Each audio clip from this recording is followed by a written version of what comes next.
A caneta parece pesada na minha mão, mais pesada do que deveria. O perfume da advogada, algo floral e caro, enche o pequeno escritório.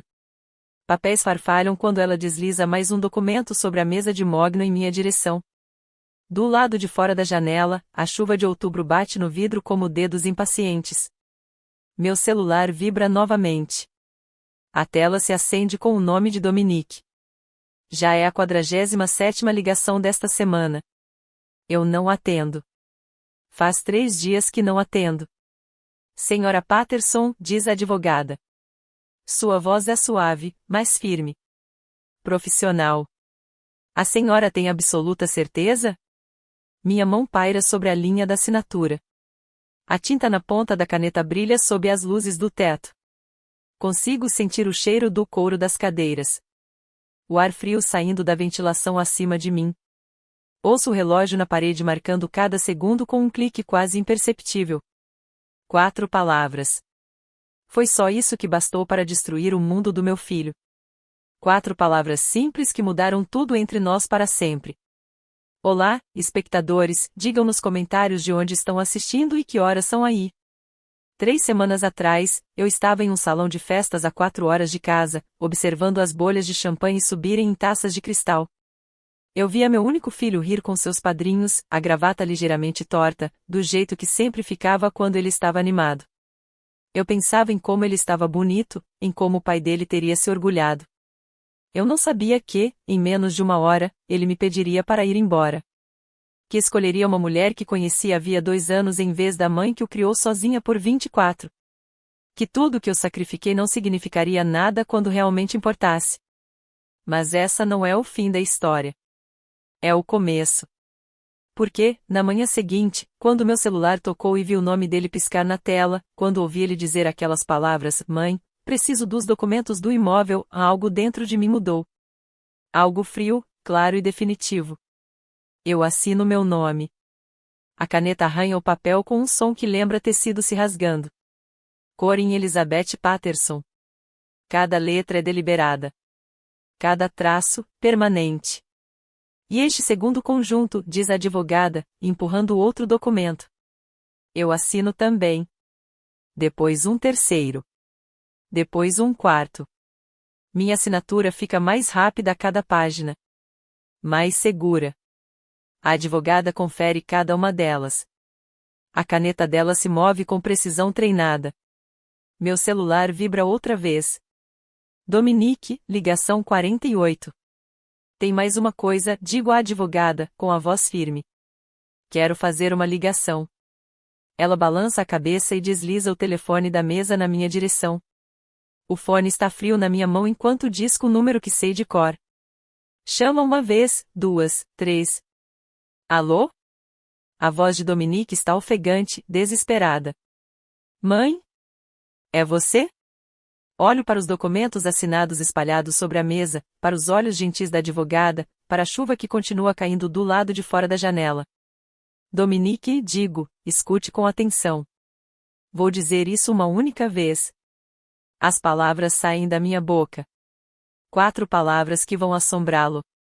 4 palavras que fazem os olhos da advogada se arregalarem. 4 palavras que fazem a respiração do meu filho parar do outro lado da linha. Mas você ainda não pode saber quais são. Não até entender como chegamos aqui. Não até sentir o que eu senti naquele salão de festas, segurando uma taça de champanhe com as mãos que não paravam de tremer, vendo meu filho caminhar até mim com aquele olhar no rosto. O olhar que dizia que ele já tinha decidido, e que nada do que eu dissesse importaria. O calor de junho invadia o enorme salão de recepção. Daquele tipo que faz a pele pinicar, mesmo com o ar-condicionado ligado. Eu estava perto da mesa de sobremesas havia 20 minutos, observando os garçons organizarem pequenos bolos em bandejas de prata. A gola do meu vestido parecia apertada demais. Eu tinha comprado aquele vestido especificamente para aquele dia. Azul marinho, na altura do joelho, o tipo de traje formal que Dominique disse que Bridie queria para os familiares mais próximos do casamento. Custou $200, dinheiro que eu realmente não tinha, mas isso não importava. Nada importava além de estar ali. De estar presente. De ser a mãe que meu filho merecia no dia do casamento dele. A viagem tinha levado 4 horas. Saí às 5 da manhã para evitar o trânsito, parei uma vez para tomar café e abastecer, cheguei 2 horas mais cedo para ajudar com qualquer coisa de última hora. Dominique me mandou mensagem às 7, está tudo certo, mãe. Só relaxa e aproveita o dia. Então eu relaxei. Sorri para primos distantes, para os pais da Bridget e para os padrinhos que eu tinha conhecido uma vez antes. Segurei minha taça de champanhe e fingi que meus pés não doíam dentro daqueles sapatos, enquanto observava meu filho rir, dançar e comemorar. A cerimônia tinha sido linda. Bridget usava um vestido de renda branca que provavelmente custava mais do que a parcela do meu carro. Só os arranjos de flores dariam para alimentar uma família por um mês, mas eu não comentei nada. Apenas sorri, chorei e bati palmas quando o celebrante disse: "Pode beijar a noiva." Eu tinha levado um cartão. Dentro, um cheque de $8.000. Cada centavo que juntei fazendo plantões extras no hospital ao longo do último ano. Plantões noturnos que me deixaram exausta, dolorida e mal conseguindo funcionar direito. Mas Dominique tinha pedido ajuda para pagar o casamento. E que tipo de mãe diz não? O cartão ainda estava na minha bolsa. Eu planejava entregá-lo durante a recepção, talvez num momento mais calmo, quando pudéssemos conversar em particular, quando eu pudesse abraçá-lo e dizer o quanto estava orgulhosa, o quanto o amava, o quanto o pai dele teria amado ver aquele dia. O pai dele, Marcos, morto havia 12 anos por um ataque cardíaco que o levou aos 46. Eu ainda via seu rosto às vezes nas expressões de Dominique, ouvia a risada dele na voz do meu filho. Marcos teria usado uma gravata ridícula, contado histórias vergonhosas e teria dançado comigo naquela dança de pai e mãe que nunca aconteceu. Apertei os dedos em volta da taça de champanhe. A condensação estava fria e úmida. Uma gota de água escorreu pela lateral e pingou na minha mão. Mãe. Eu me virei. Dominique estava a cerca de 1 metro de distância. O maxilar dele estava tenso daquele jeito específico, firme, determinado, os músculos se movendo sob a pele. Eu conhecia aquele olhar. Já tinha visto quando ele tinha 7 anos e estava decidido a andar de bicicleta sem rodinhas. Quando tinha 16 e anunciou que ia estudar do outro lado do país. Quando tinha 22 e me disse que ia morar com Bridget. Era o olhar que dizia, ele já tinha decidido, e nada mudaria sua ideia. A cerimônia estava linda, querido, eu disse. Minha voz saiu normal, alegre, firme. A Bridget estava absolutamente. Você precisa ir embora. As palavras me atingiram como água gelada, como um tapa, como se eu tivesse caído de uma escada. Ao nosso redor, os convidados riam, dançavam e brindavam. O tio de alguém tentava fazer o electric slide perto da mesa do DJ, animado, embora completamente descoordenado. A música estava alta, alguma canção pop que eu não reconhecia, e o grave vibrava pelo chão. O quê? Eu não podia ter ouvido direito. A música estava alta demais. A sala estava cheia demais. Você precisa ir embora, ele repetiu. Ele ainda não olhava para mim. Seus olhos estavam fixos em algum ponto por cima do meu ombro esquerdo, como se estivesse falando com alguém atrás de mim, não comigo. A Bridget não quer você aqui. Você está deixando ela desconfortável. A taça de champanhe estava escorregadia na minha mão. Apertei com mais força, com medo de deixar cair, com medo de o vidro se estilhaçar no chão polido e todo mundo virar para olhar e perceber que algo estava errado. Que a mãe do noivo estava causando uma cena. Dominique, eu nem falei com ela desde. Só vai embora, mãe. Agora ele olhava para mim. Os olhos duros, vazios, como se estivesse encarando uma estranha. Por favor, não dificulta as coisas. Dificultar as coisas. Eu estava dificultando as coisas. Eu, a mulher que o criou sozinha depois que o pai morreu. Que trabalhou turnos de 16 horas no hospital para que ele pudesse ter aulas de piano, colônias de férias e roupas novas para a escola. Que o abraçou durante pesadelos e crises por causa de dever de casa. E seu primeiro coração partido, quando Sarah Miller terminou com ele no penúltimo ano da escola. Quem tinha refinanciado a casa 2 vezes para ajudar a pagar a faculdade dele quando as bolsas não foram suficientes. Quem tinha dirigido 4 horas no escuro naquela manhã só para estar ali por ele? Dominique. Minha garganta se fechava. Cada palavra parecia atravessar lama. Eu dirigi 4 horas para estar aqui. Eu não fiz nada de errado. Eu mal falei com a Bridget. A Bridget acha que seria melhor você ir embora. A voz dele ficou mais baixa. Como se não quisesse que ninguém ouvisse. Como se tivesse vergonha, mas não vergonha suficiente para parar. Ela diz que você é controladora. Que tenta mandar em tudo. Que ficou me olhando torto o dia inteiro. Controladora. A palavra ecoou na minha cabeça. Eu tinha dado espaço a Bridget quando eles começaram a namorar. Eu mordi a língua quando ela foi morar no meu quarto de hóspedes por 6 meses e nunca se ofereceu para ajudar com compras ou contas. Sorri e concordei quando ela escolheu um local de casamento que custava $40.000 e me pediu ajuda para pagar. E eu ajudei. $8.000. 8.000 que representavam cada turno extra que meu corpo aguentou. Cada noite em que voltei para casa cansada demais para comer. Cada manhã em que acordei com as costas doendo e os pés inchados. E eu tinha olhado torto para ela. Eu tinha tentado controlar as coisas. A Bridget está esperando você ir embora, disse Dominique. Ele lançou um olhar em direção à mesa dos noivos. Segui o olhar dele. Ela estava sentada ali, toda de renda branca e véu, nos observando. O rosto calmo, agradável, mas os olhos afiados, calculistas. Segurava uma taça de champanhe em uma mão e sorria de um jeito pequeno, apertado, que não chegava aos olhos. Um sorriso como uma faca. Ela está chateada, continuou Dominique. Este é o dia especial dela. Eu não quero que ela fique estressada. O dia especial dela. Não o nosso. Não o dia deles. O dela. Olhei para o meu filho.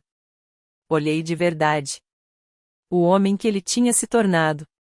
24 anos, formado, com um bom emprego em marketing, morando em um apartamento bonito com a esposa nova. Ele parecia bem-sucedido, organizado, como alguém que tinha a vida sob controle. Mas naquele momento, de pé naquele salão de casamento caro, com o terno sob medida, pedindo para a própria mãe ir embora porque a noiva não gostava dela, ele parecia um estranho. Você tem certeza disso? Minha voz saiu firme, calma. Não sei como. Tem certeza absoluta? Sim. Sem hesitar. Nenhuma pausa para pensar. Só vai. A gente conversa depois. Depois. Sempre depois com ele ultimamente. Depois sobre o dia de ação de graças. Depois sobre o Natal. Depois sobre o motivo de ele não ter ligado fazia 3 semanas. Depois sobre ele ter esquecido meu aniversário no mês passado. Coloquei a taça de champanhe sobre a mesa de sobremesas. O vidro fez um leve clink contra a toalha branca. Uma garçonete por perto olhou na minha direção, depois desviou o olhar quando viu meu rosto. Ela conseguiu perceber? Todo mundo conseguia? A mãe do noivo sendo expulsa da própria festa de casamento. Tudo bem, eu disse. Não o abracei. Não beijei o rosto dele. Não o toquei. Apenas me virei e caminhei pelo salão com a cabeça erguida, os ombros retos e a bolsa apertada sob o braço. A música pareceu mais alta de repente. As risadas, mais estridentes. Cada rosto que eu cruzava parecia um julgamento silencioso. Eles sabiam? Conseguiam ver? A mãe do noivo indo embora no meio da recepção, os saltos ecoando no chão de madeira como uma contagem regressiva. O sol de junho me cegou quando empurrei as portas duplas. O estacionamento se estendia à minha frente, fileiras e mais fileiras de carros brilhando sob a luz da tarde. O meu estava lá no fundo, sozinho num canto, porque eu tinha chegado cedo demais. Um sedã prático, de 14 anos, com um amassado no para-choque traseiro desde que bati em um poste no inverno passado. Atravessei o asfalto quente. O calor subia pelas solas dos meus sapatos. O suor se acumulava na base da minha coluna. Quando cheguei ao carro, meu rosto estava molhado. De suor? Ou de lágrimas? Já não dava para distinguir.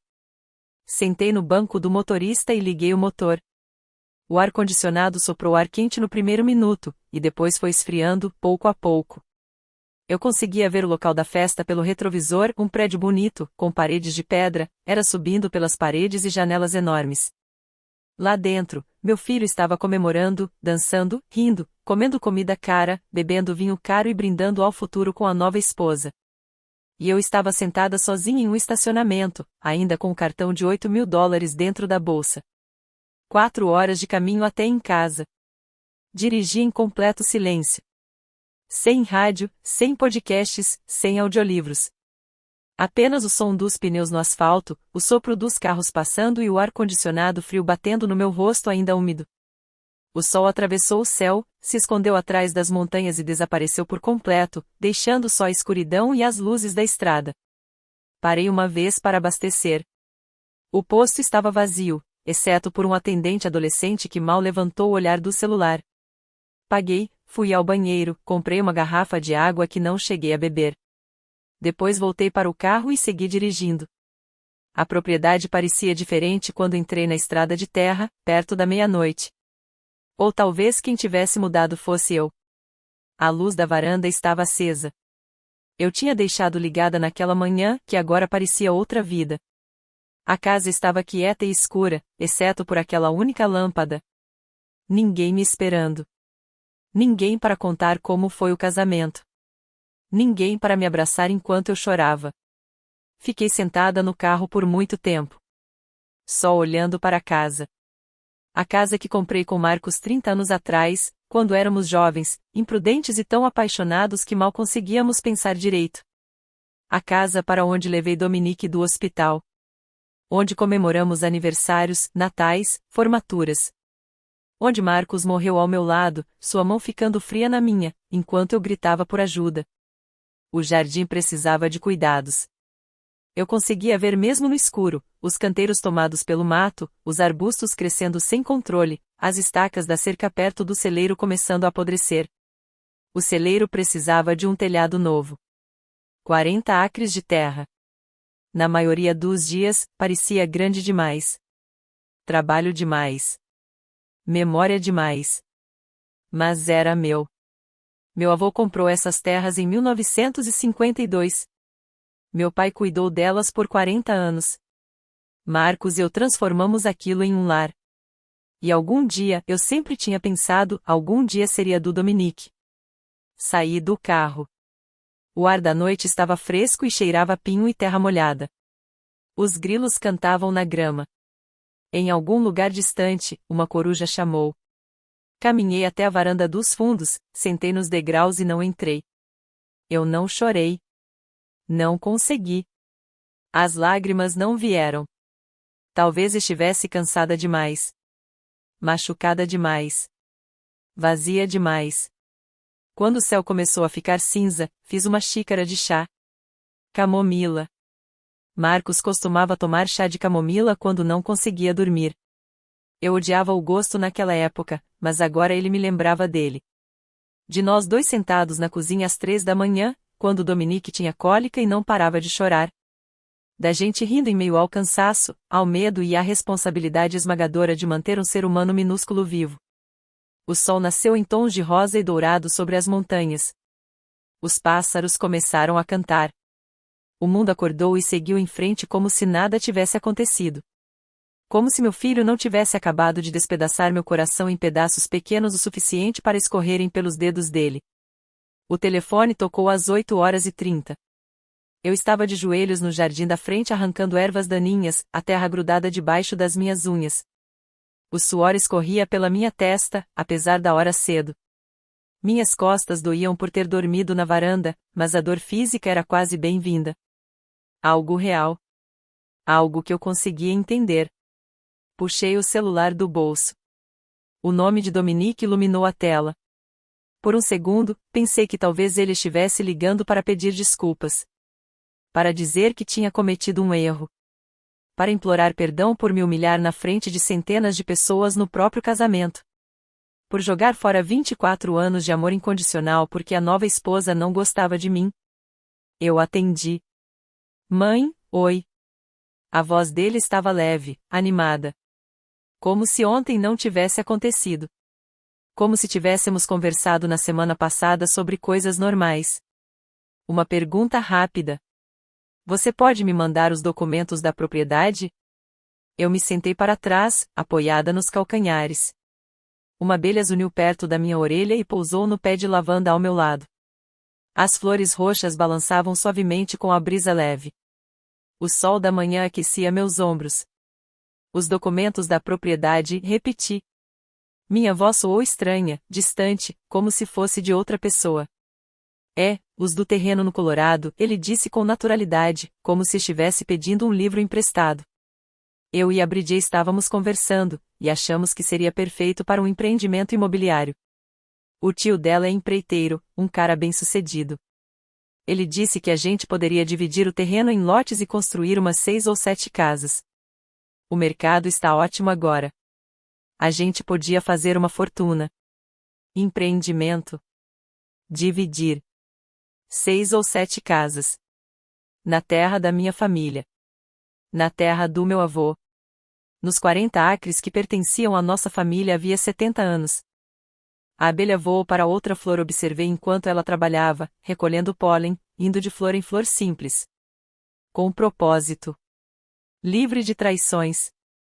A gente dividiria o lucro com você, claro, continuou Dominique. A voz dele tinha aquele tom animado que ele usava quando achava que tinha tido uma ideia genial. Provavelmente 60-40, já que a gente faria todo o trabalho. Mas você ainda ganharia pelo menos algumas centenas de milhares. Maybe até mais, se a gente precificar direito. E então você poderia se mudar para um lugar menor, mais fácil de cuidar. Um lugar menor. Mais fácil. Como se aqueles 40 acres, que meu avô comprou com o próprio sangue, fossem demais para mim. Como se a casa onde vivi com Marcos fosse só um peso. A Bridget até achou uma comunidade para idosos ótima, a uns 20 minutos da gente, ele disse. Bem bonita. Tem atividades, piscina, de tudo. Você ia adorar. Eu tenho 58 anos, Dominique. Eu sei, ele até riu. Mas, sabe, eventualmente você vai precisar de algo mais fácil de manter, menos trabalho. Assim, você já teria dinheiro guardado. É planejamento inteligente, mãe. Planejamento inteligente. Meu próprio filho queria demolir a história da minha família, transformar o legado do meu avô em dinheiro, e me enfiar num asilo de luxo. E chamava isso de um planejamento inteligente. Eu me levantei. Meus joelhos estalaram. A abelha voou para longe. Ao meu redor, o jardim se estendia a 30 anos de trabalho. Plantar, podar, cuidar. Roseiras que minha mãe tinha me dado em forma de mudas. Ervas que eu plantei a partir de sementes. Uma horta que me alimentava durante o verão. Então, você pode mandar a escritura por Sedex? Dominique perguntou. A gente quer começar o processo ainda esta semana. O tio da Bridget tem uma reunião com investidores na quinta, e ele precisa ver os documentos. Quinta-feira. 3 dias. Ele queria que eu entregasse 70 anos de história da família em 3 dias para o tio da esposa impressionar investidores. Dominique, eu disse, devagar. Sobre ontem. Ele me interrompeu, como se tivesse acabado de lembrar. Como se fosse um pequeno detalhe inconveniente que tinha esquecido de tratar. Desculpa por aquilo. A Bridget estava estressada. Nervosismo de casamento, essas coisas. Mas agora está tudo bem. Está tudo normal. Tudo bem.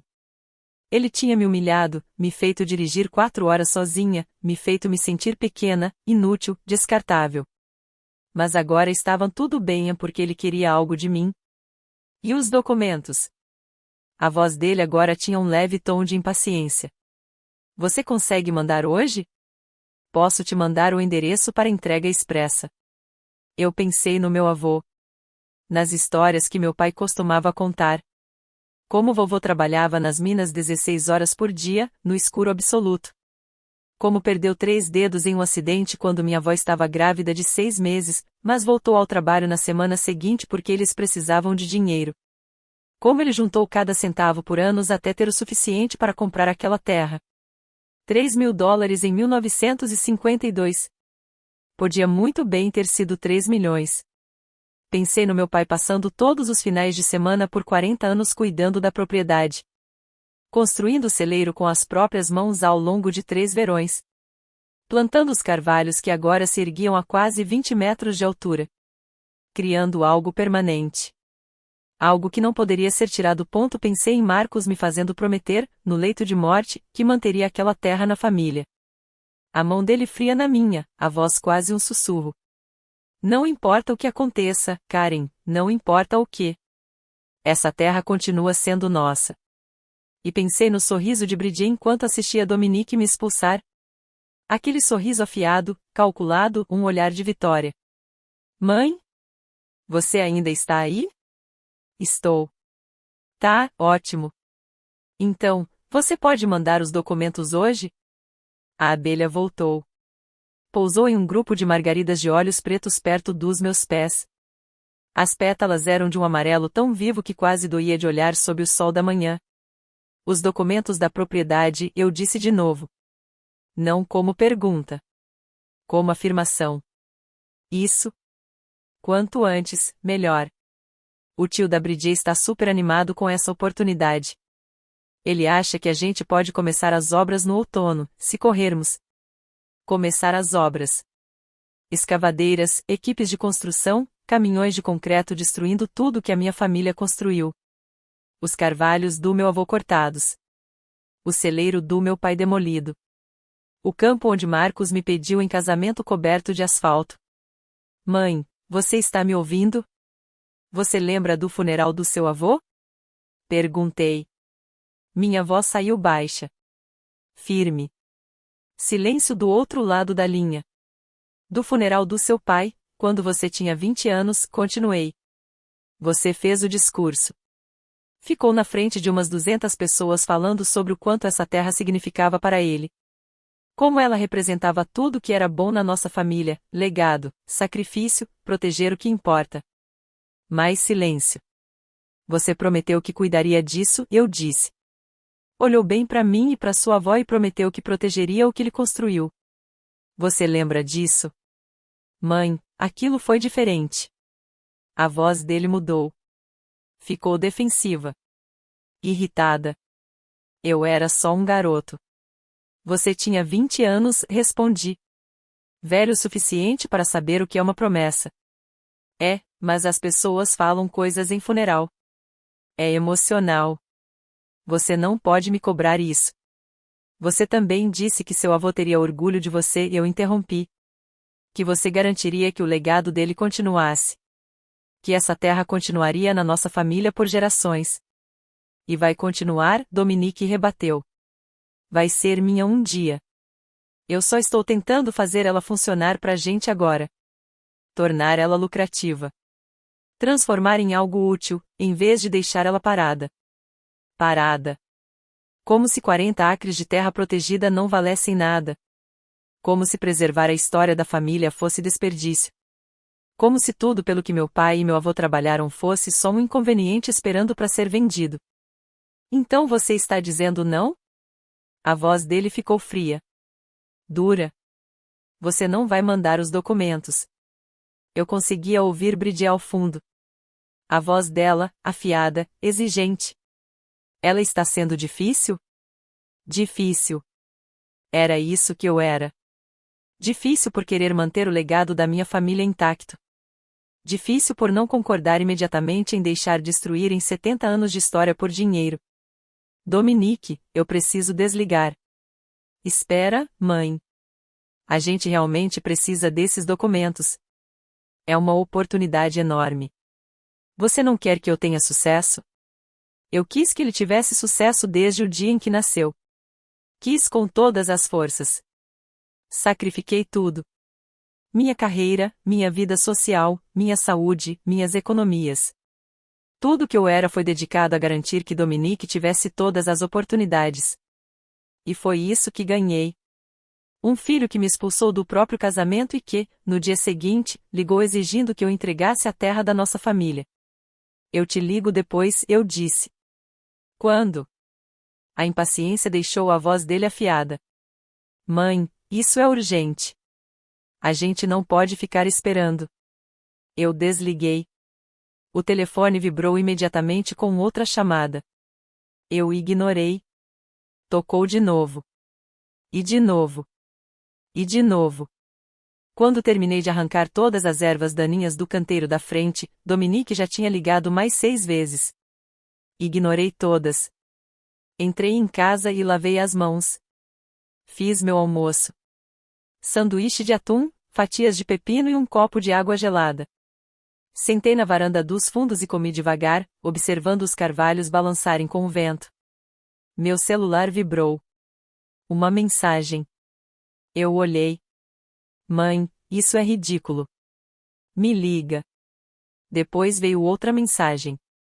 Você está sendo egoísta. Depois outra. O tio da Bridget precisa de uma resposta até amanhã. Depois outra. Não acredito que você está fazendo isso comigo. Com ele. Era eu quem estava fazendo algo com ele. Não o contrário, não ele me expulsando do próprio casamento, não ele exigindo a minha propriedade, não ele me chamando de egoísta, difícil, controladora. Eu é que era o problema. Eu, a mãe que tinha aberto mão de tudo. Terminei o almoço e lavei a louça. O sol da tarde entrava pelas janelas da cozinha. Partículas de poeira dançavam na luz. A casa estava tão silenciosa que eu ouvia o relógio batendo na sala. O zumbido da geladeira. O estalo da madeira antiga se acomodando. Meu celular tocou. Uma notificação de correio de voz apareceu. Coloquei no viva voz e escutei enquanto secava a louça. Mãe, sou eu. A voz de Dominique estava tensa. Furiosa. Eu não sei o que está acontecendo com você, mas isso também é minha herança. O pai iria querer que isso fosse meu. Você está sendo controladora de novo, exatamente como a Bridget disse. Como você sempre é.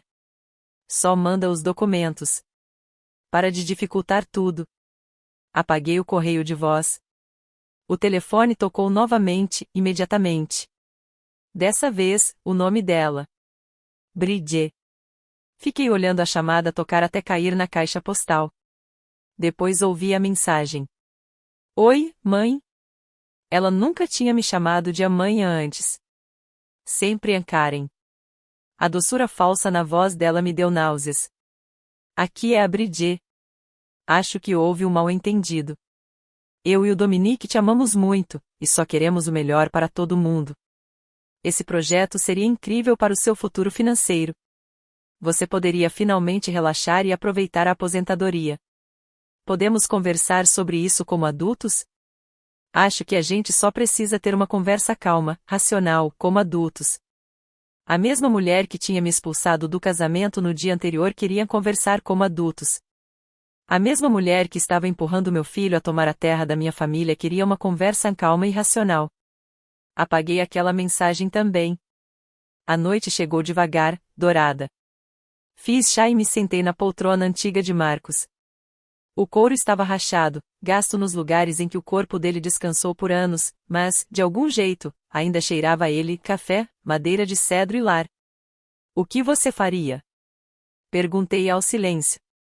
Se você estivesse aqui, se pudesse ver no que ele se tornou, o que você faria? O relógio da lareira continuou marcando o tempo. Lá fora, um coiote uivou ao longe. O som era solitário, selvagem, livre. O telefone tocou às 9 da noite. Dominique de novo. Olhei para a tela por um longo momento. Então, atendi. A voz dele soava cansada. Derrotada. Mãe, por favor. A gente precisa conversar sobre isso. Certo, eu disse. Vamos conversar. Olha, eu entendo que você seja apegada a essa terra. Eu entendo. Mas você precisa ser realista. Você não está ficando mais jovem. A manutenção é demais para uma pessoa só. E a propriedade está parada, não está gerando nenhuma renda. A gente podia transformar isso em algo valioso, algo que realmente desse dinheiro e garantisse o futuro de todo mundo. Seu bisavô pagou $3.000 por essa terra em 1952, eu disse. Você sabe o que ele fez para ganhar esse dinheiro? Mãe, eu não preciso de uma aula de história. Ele trabalhava nas minas 16 horas por dia, no escuro, continuei.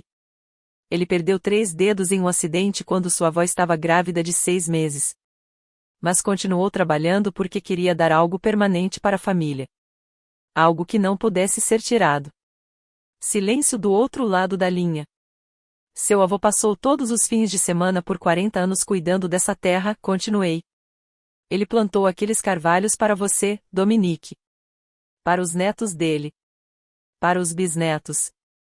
Ele construiu aquele celeiro com as próprias mãos para que as futuras gerações tivessem algo sólido. Algo real. É uma história bonita, disse Dominique. A voz dele estava limpa. Fria. Mas isso é negócio. Isso é sobre tomar decisões financeiras inteligentes para o nosso futuro. Meu e da Bridget. A gente pode honrar o passado e ainda assim seguir em frente. Nosso futuro. Não o meu. Não o da família. O dele e o da Bridget. Você sabe o que seu pai disse antes de morrer? As palavras saíram antes que eu pudesse me segurar. Dominique ficou em silêncio. Eu conseguia ouvir a respiração dele. Um barulho ao fundo, talvez Bridget se movendo, escutando a conversa. Ele me fez prometer que manteria essa terra na família, eu disse. Foi uma das últimas coisas que ele disse. Ele segurou minha mão tão forte que doeu e me fez jurar, não importa o que aconteça, Karen, essa terra continua sendo nossa. O pai se foi há 12 anos, mãe, a voz de Dominique ficou fria outra vez. Distante. As coisas mudam. O mundo gira.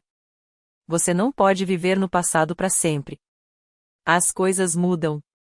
A promessa no leito de morte do meu marido reduzida a isso. O sacrifício de gerações descartado com o mundo gira. Você tem razão, eu disse. Minha voz estava muito calma. Muito baixa. As coisas realmente mudam. Então você vai mandar os documentos? A esperança voltou para a voz dele. Ansiedade. Expectativa. A gente pode fazer isso juntos, mãe. Como uma família. Todo mundo sai ganhando. Olhei ao redor da sala de estar. Fotos cobriam todas as paredes. Dominique com 5 anos, banguela, sorrindo, segurando um peixe que tinha pescado no riacho. Dominique com 12, segurando o primeiro troféu de piano. Dominique com 18, de beca de formatura, de pé entre mim e Marcos. Dominique aos 22, com o diploma da faculdade, o mesmo que eu trabalhei 60 horas por semana para ajudar a pagar. Cada foto, uma memória. Cada memória, um sacrifício. Cada sacrifício, agora sem valor. Mãe, você ainda está aí? Ontem, no seu casamento, eu disse, devagar, escolhendo cada palavra, quando você me mandou ir embora. Meu Deus, a gente vai voltar nisso de novo? A frustração explodiu na voz dele. Eu já disse que sente muito. O que mais você quer? Você disse que a Bridget estava estressada. Isso não é um pedido de desculpas. Ele suspirou. Alto. Teatral. Tá bom. Desculpa. Pronto. Me desculpa por você ter ficado magoada. Podemos seguir em frente agora? Magoada. Como se eu fosse uma criança que não ganhou sobremesa. Como se 24 anos de maternidade pudessem ser reduzidos a sentimentos machucados. Dominique, fechei os olhos. Você me ama? Que tipo de pergunta é essa? É uma pergunta simples. Claro que eu amo você. Você é minha mãe. Então por que você me humilhou na frente de 100 pessoas? Eu não te humilhei. A Bridget ficou chateada e eu resolvi a situação. É isso que maridos fazem. Eles protegem as esposas das mães quando as mães estão sendo. Ele parou. Mas eu ouvi. A palavra que ele não disse. Difícil. Controladora. Qualquer coisa que Bridget tivesse colocado na cabeça dele. Eu paguei pelas flores do seu casamento, eu disse. $8.000. Isso foi tudo que fiz. Porque você me pediu. Você também ficava dando opinião sobre tudo, ele respondeu. O local, a comida, a música. A Bridget sentiu que você estava tentando tomar conta. Eu disse que o local era bonito. Uma vez, quando eu te mostrei as fotos e perguntei o que você achava, você falou que parecia caro. Eu tinha dito isso porque era caro. Porque o casamento custava mais do que o salário anual de muita gente. Porque eles tinham me pedido ajuda e eu tinha dado tudo o que tinha. Dominique, eu dirigi 4 horas para te ver casar. Usei um vestido que mal podia pagar porque a Bridget queria traje formal. Te dei $8.000 que eu tinha guardado para emergências, e você me expulsou como se eu não fosse nada. Não foi assim. Então foi como? Não houve resposta. Só respiração. Só silêncio se abrindo entre nós como um abismo. E agora, continuei, 24 horas depois, você está me ligando pedindo mais. Pedindo que eu entregue a terra da minha família para vocês destruírem e lucrarem. Pedindo que eu jogue fora tudo pelo que meu avô e meu pai trabalharam para que você e sua esposa fiquem ricos. A gente não vai destruir, ele disse. A gente vai desenvolver. Desenvolver. Mãe, seja realista. Você não vai conseguir manter essa propriedade para sempre. Você está ficando mais velha. Sua saúde não vai aguentar.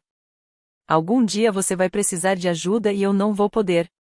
Eu tenho 58 anos, Dominique, não 80. Mas um dia você vai ter 80. E aí? Vai ficar presa em 40 acres que não consegue cuidar sozinha? Teimosa demais para pedir ajuda? Provavelmente quebrando o quadril tentando consertar um poste da cerca. Então você já está planejando o meu declínio, que consideração. Eu disse. Estou sendo prática. Alguém precisa ser, antes que você destrua minha casa com uma escavadeira e me coloque em uma comunidade para idosos.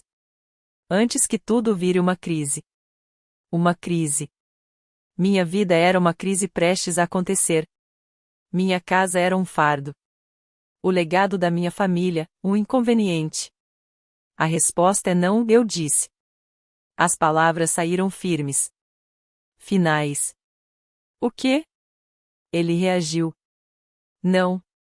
Eu não vou te enviar os documentos da propriedade. Não agora. Nem nunca. Você não pode fazer isso. É minha herança. É minha propriedade. Seu pai deixou para mim. Mas eu sou seu filho. Seu único filho.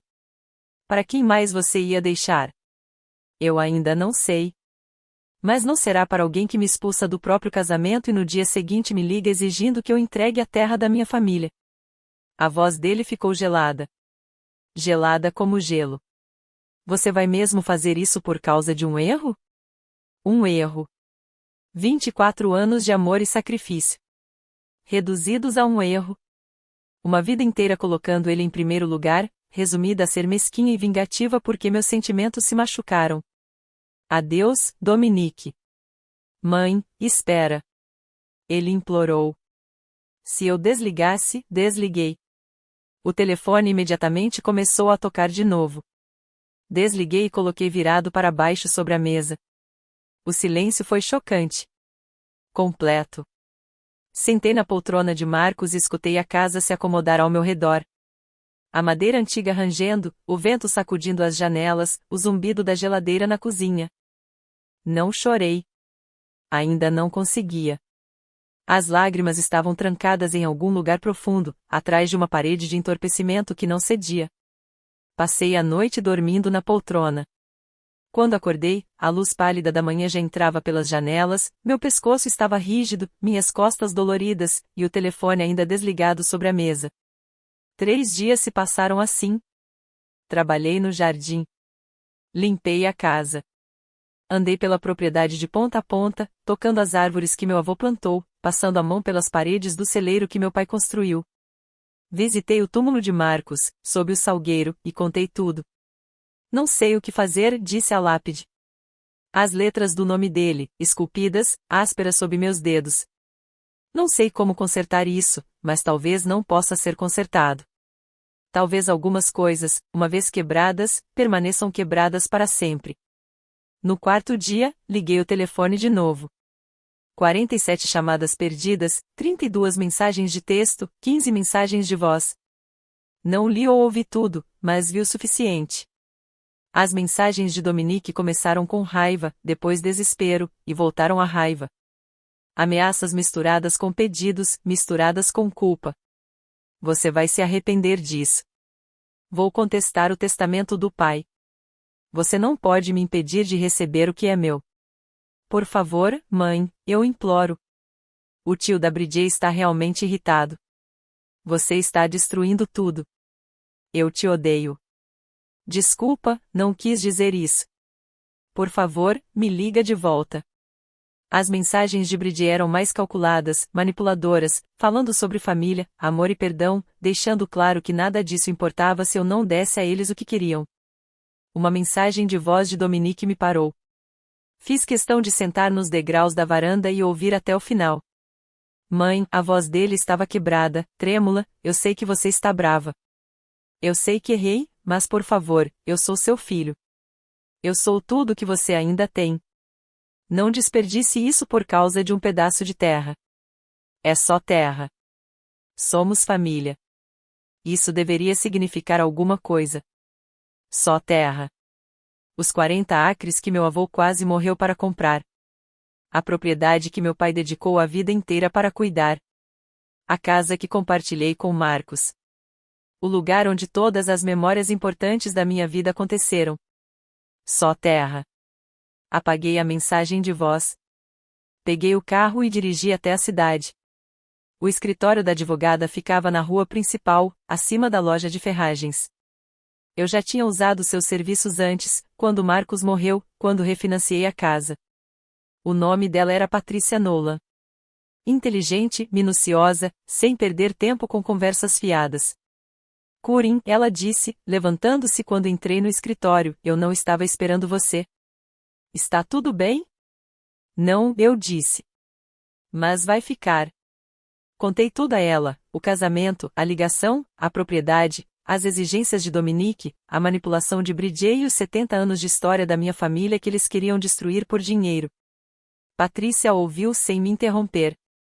Quando terminei, ficou em silêncio por um longo momento. Então perguntou: o que você quer fazer? Quero proteger esta terra, respondi. Para sempre. Quero ter certeza de que ela nunca poderá ser loteada, desenvolvida ou destruída. Quero honrar o sacrifício do meu avô e do meu pai. Quero cumprir a promessa que fiz ao meu marido. Existe uma maneira de fazer isso, disse Patrícia. Ela puxou um bloco de notas e começou a escrever. Um fundo de conservação. Você doa a terra para um fundo com proteções específicas. A terra permanece intocada, protegida para sempre. Nunca poderá ser vendida nem usada para construção. Engoli em seco.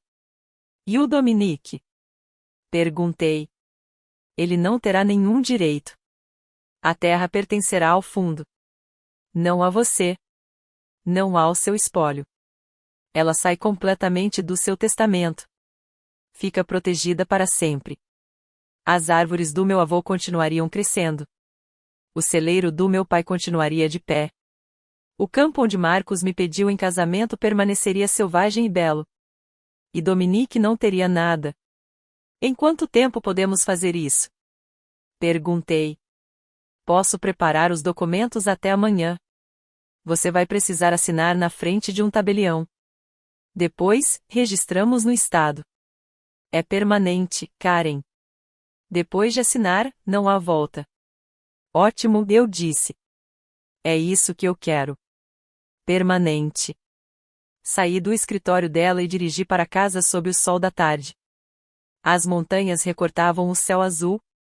As árvores estavam verdes, cheias de vida. Tudo parecia exatamente igual a 4 dias atrás. Mas eu era outra.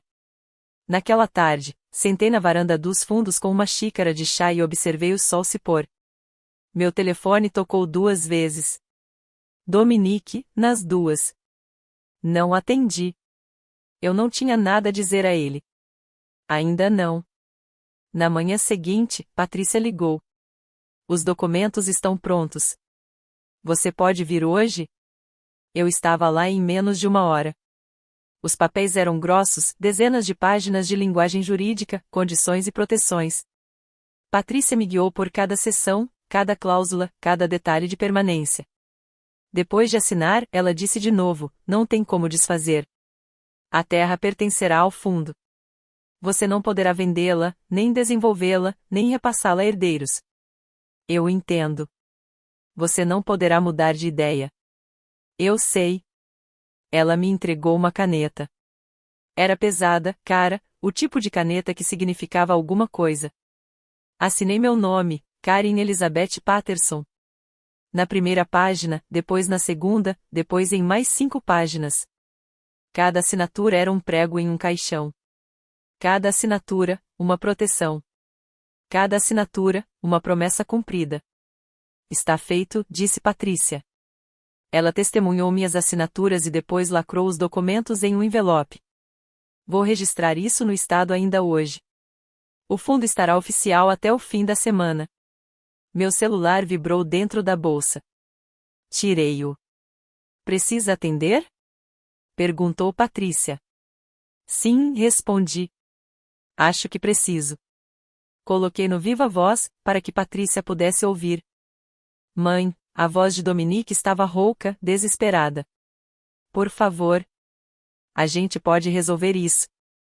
Eu faço qualquer coisa. Só não me exclui. Me desculpa. Eu sinto muito por tudo. Por favor. Olhei para Patrícia, para o envelope com os documentos assinados sobre a mesa, para a caneta ainda em minha mão. Dominique, eu disse, com a voz firme, calma, escuta com atenção. Vou dizer isso uma vez só. Tá bom, eu tô ouvindo. Não é mais seu. Silêncio. Completo. Total. Eu conseguia ouvir a respiração dele. Quase conseguia ouvir a mente dele tentando entender o que eu tinha dito. O quê? A voz dele saiu pequena, confusa. Como assim, não é meu? A terra, eu disse, não é mais sua. Nunca será.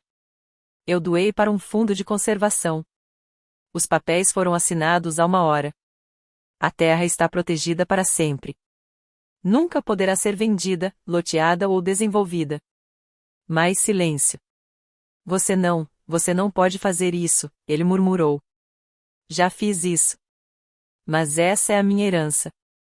Você não pode simplesmente dar minha herança embora. Nunca foi sua herança, Dominique. Era minha propriedade, dada a mim pelo seu pai. E eu escolhi protegê-la do jeito que ele queria, do jeito que meu avô e meu pai teriam querido. Não, a voz dele subia, em pânico. Não, você não pode. Eu vou contestar. Vou te levar à justiça. Você não fará nada, eu disse, porque não há nada que possa fazer. O fundo é irrevogável. Final. Não há contestação, não há como desfazer. A terra permanecerá selvagem para sempre. E você nunca a tocará.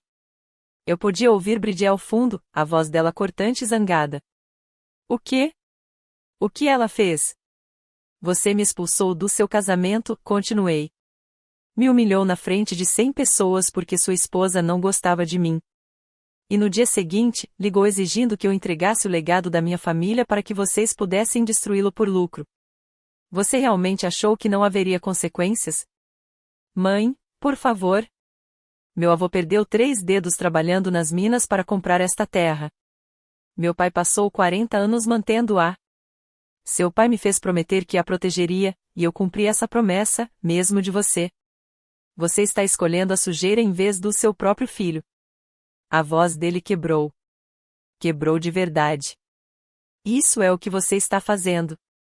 Eu escolho honrar as pessoas que vieram antes de nós. As pessoas que sacrificaram tudo. Você também teve uma escolha, Dominique. No seu casamento, você escolheu a Bridie em vez de mim. Agora, eu fiz minha escolha. Não acredito que você faz isso, ele chorava agora. De verdade. Eu sou seu filho. Sou tudo o que você tem. Não, eu disse, baixinho. Você era tudo o que eu tinha. Você desistiu disso quando me jogou fora como lixo. Quando me chamou de controladora difícil e, 24 horas depois, exigiu minha propriedade, você fez sua escolha. Agora, viva com isso. Desliguei o celular e o coloquei na mesa de Patrícia. Está tudo bem? Ela perguntou. Sim, eu disse. E queria dizer isso de verdade. Estou bem. 6 meses se passaram. O outono veio e se foi.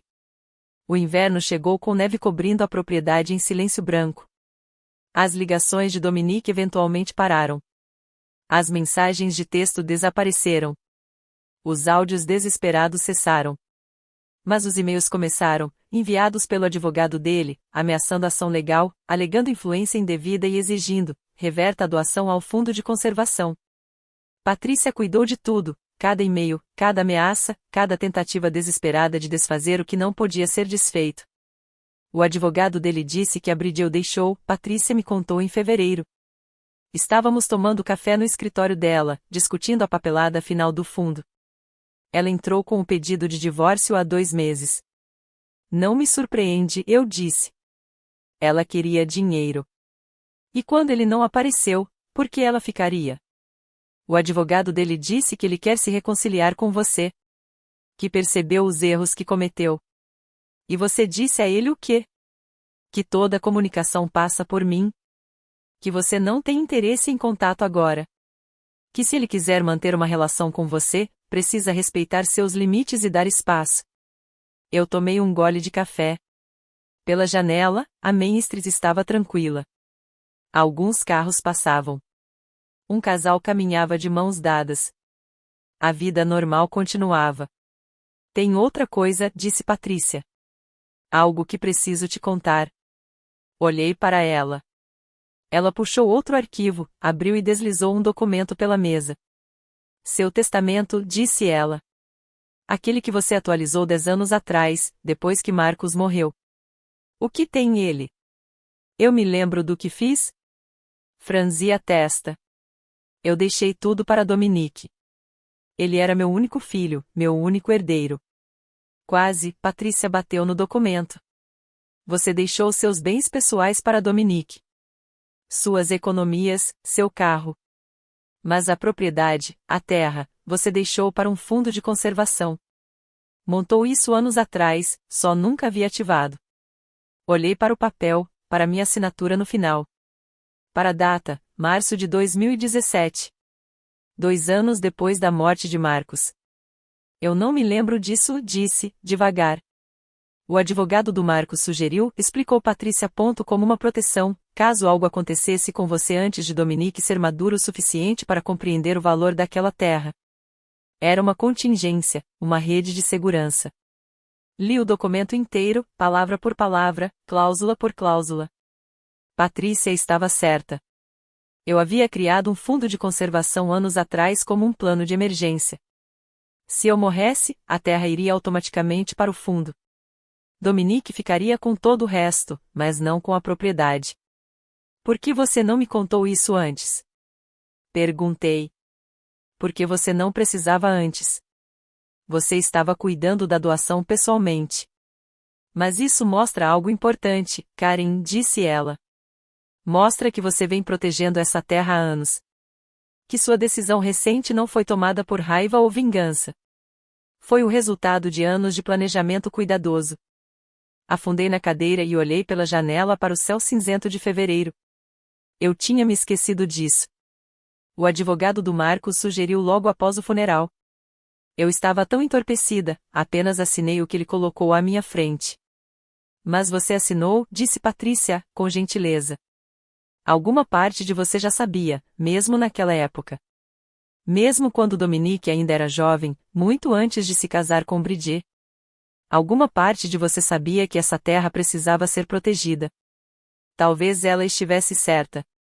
Talvez eu sempre tivesse sabido que Dominique poderia, um dia, escolher o dinheiro em vez do legado, a conveniência em vez do sacrifício, a si mesmo em vez da família que veio antes dele. Ou talvez eu fosse apenas uma viúva em luto, tentando honrar os desejos do marido, tentando manter uma promessa feita a um homem morrendo. De qualquer forma, o resultado era o mesmo. A terra estava protegida para sempre. A primavera chegou cedo naquele ano. Em março, flores silvestres já cobriam o campo, lupinos roxos, bálsamo da rocha amarelo e milefólio branco, formando um tapete de cores. Eu caminhava por ali todas as manhãs, sentindo o sol no rosto, ouvindo os pássaros cantarem, respirando o ar com o cheiro de pinho, terra e vida nova. Comecei a levar grupos de crianças para a propriedade. Crianças de bairros carentes de Denver, que nunca tinham visto montanhas, florestas ou um céu aberto de verdade. Eu ensinava sobre plantas, animais e conservação, sobre proteger lugares selvagens, sobre legado, sacrifício e a responsabilidade que temos com as próximas gerações. As crianças adoravam. Corriam pelo campo, subiam nos carvalhos, brincavam no celeiro. Faziam 1000 perguntas, se sujavam inteiras e riam até perder o fôlego. Elas me lembraram porque aquela terra importava, porque protegê-la valia até mesmo perder meu filho. Porque aquelas crianças, estranhas para mim, apreciavam aquela terra em uma única tarde mais do que Dominique valorizou em 24 anos. Em abril, recebi uma carta. Não um e-mail, mas uma carta de verdade na caixa de correio. A letra de Dominique estava no envelope. Sentei nos degraus da varanda e abri. 3 páginas, frente e verso. A letra desordenada e apressada, como se ele tivesse escrito tudo de uma vez, sem parar. Era um pedido de desculpas. De verdade. Ele falou sobre o casamento, sobre ter me expulsado, sobre como Bridget o convenceu de que eu estava tentando controlá-los, sobre como ele estava tão focado em começar a nova vida que se esqueceu da vida que tornou tudo aquilo possível. Falou sobre a propriedade, sobre como estava errado ao exigir aquilo, sobre não ter compreendido a história, não ter respeitado o sacrifício, não ter valorizado o que aquela terra significava para mim e para nossa família. Falou sobre Bridget ter ido embora. Sobre perceber que ela nunca o amou de verdade. Amava a ideia do dinheiro, do que a herança poderia comprar. Quando isso desapareceu, ela também foi embora. Falou sobre estar sozinho. Sobre finalmente entender o que eu devia ter sentido. Sobre arrependimento, vergonha e o desejo desesperado de desfazer o que não podia ser desfeito. O último parágrafo me fez chorar pela primeira vez desde o casamento. As lágrimas finalmente romperam a parede que eu tinha construído. Mon, eu sei que não mereço seu perdão. Eu sei que te machuquei de um jeito que não tem conserto, mas quero que você saiba que entendo agora. Eu entendo o que você fez e por que fez. Você manteve a promessa que fez ao papai. Você protegeu o legado da nossa família. Você honrou o vovô e os sacrifícios dele. Sinto muito ter sido preciso perder tudo para eu enxergar isso. Eu te amo. Sempre te amarei. Mesmo que você nunca mais queira falar comigo, eu te amo. Seu filho, Dominique. Dobrei a carta e a coloquei de volta no envelope. Sentei-me nos degraus da varanda e chorei até não poder mais. Chorei pelo meu filho, pelo relacionamento que tivemos, pela inocência perdida, pela confiança quebrada. Mas não o chamei. Não escrevi de volta. Pelo menos, não ainda. Talvez um dia. Quando o tempo suficiente tiver passado, quando cicatrizes suficientes tiverem sido curadas, quando eu pudesse olhar para ele sem ver o sorriso afiado da Bridget ou ouvir ele dizer, você precisa ir embora. Talvez um dia, mas não hoje. A propriedade floresceu naquela primavera. Tudo verde, vivo e crescendo. Os carvalhos que meu avô plantou alcançavam ainda mais o céu. O celeiro que meu pai construiu permanecia firme contra o vento. O campo onde Marcos me pediu em casamento estava coberto de flores, e eu caminhava por tudo aquilo, sozinha, mas não solitária, sabendo que cumpri minha promessa, sabendo que protegi o que realmente importava, sabendo que muito depois de eu partir, aquela terra permaneceria, selvagem, livre e intocada. Meu avô plantou árvores sob as quais ele nunca se sentaria. Meu pai construiu um celeiro para netos que nunca conheceria. Meu marido me fez prometer que protegeria aquela terra, mesmo de nosso próprio filho. E eu cumpri essa promessa. Porque legado não é sobre o que você deixa para trás. É sobre o que você se recusa a deixar ser destruído. Alguns de vocês que estão assistindo sabem exatamente como isso é. Quando as pessoas pelas quais você morreria te tratam como descartável. Quando seus sacrifícios são esquecidos no momento em que se tornam inconvenientes. Quando o amor se torna unilateral e expectativas viram exigências. Quando você percebe que tem dado pedaços de si mesmo a alguém que te vê como recurso, e não como pessoa. Mas aqui está o que aprendi, de pé naquele escritório de advocacia, com uma caneta na mão, o verdadeiro amor não é medido pelo que damos. É medido por se o que damos é valorizado ou explorado. E às vezes, a coisa mais amorosa que podemos fazer por nós mesmos e até por eles é deixar que as pessoas enfrentem as consequências de suas escolhas. Meu filho aprendeu essa lição da forma mais dura. Talvez você esteja ensinando essa lição a alguém agora. Talvez você esteja aprendendo isso por si mesmo. Para todos que foram descartados, deixados de lado ou disseram que eram velhos demais, difíceis demais, vocês não terminaram. Sua história não acabou. Seu valor não é determinado por pessoas que não conseguem enxergá-lo. E seu legado é seu para proteger. Qual lição desta história mais te tocou? E se você estivesse no meu lugar, o que teria feito? Teria protegido a terra ou escolhido um caminho diferente? Quero ouvir seus pensamentos. Não pare aqui. Clique no próximo vídeo na tela agora e assista a outra história poderosa do nosso canal. Há mais que você precisa ouvir. Inscreva-se e ative as notificações para nunca perder uma história como esta. E compartilhe seus pensamentos nos comentários abaixo. Conte-me o que você teria feito. Conte-me o que essa história te ensinou. Eu leio todos os comentários. Nos vemos no próximo.